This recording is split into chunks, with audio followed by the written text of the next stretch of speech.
ఒక పైలట్ ఎప్పుడన్నా స్కెడ్యూల్ లేకుండా ప్లేన్ని ఫ్లై చేయడం ఎప్పుడన్నా చూసారా? లేదు కదా! అలానే మీరు కూడా మీ డేని స్కెడ్యూల్ చేసుకోవాలి. సో, దాన్ని ఫస్ట్ 3 ప్రయారిటీ బేసిస్ మీద చేయాలి. ఫస్ట్ ఏంటంటే చాలా ఇంపార్టెంట్ అయిన పనులు. ఎలాంటివంటే క్లాస్‌ని అటెండ్ అవ్వడము, అసైన్‌మెంట్స్‌ని టైంకి కంప్లీట్ చేయడం, ఎగ్జామ్స్ ఏమన్నా ఉంటే వాటికి ప్రిపేర్ అవ్వడం.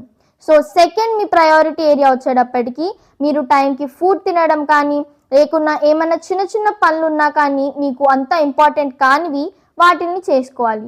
నెక్స్ట్ మీ లీస్ట్ ప్రయారిటీ ఏరియాస్ వచ్చేటప్పటికి మీరు మీ సోషల్ మీడియా యూజ్ చేయడం కానీ, మీ హాబీస్ ఏమన్నా ఉంటే like painting, drawing, architectural works అలా ఏమన్నా ఉన్నా కానీ వాటిని మీరు తర్వాత లీస్ట్ ప్రయారిటీలో ఉంచాలి.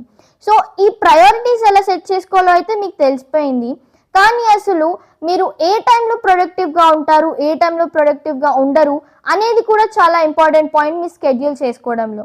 సో, మీరు నైట్ ఔల్సా లేకపోతే మార్నింగ్ బర్డ్సా? దాని బేసిస్‌లో మీరు మీ స్కెడ్యూల్‌ని ప్లాన్ చేసుకోండి. మీరు ఎప్పుడైతే చాలా యాక్టివ్‌గా ఉంటారో ఆ టైంలో మోస్ట్ ప్రయారిటీ వర్క్‌ని స్కెడ్యూల్ చేసుకోండి. మీరు లీస్ట్ యాక్టివ్‌గా ఉన్న డే ఆఫ్ ద టైంలో మీరు మీ లీస్ట్ ఇంపార్టెంట్ వర్క్స్‌ని స్కెడ్యూల్ చేసుకోండి.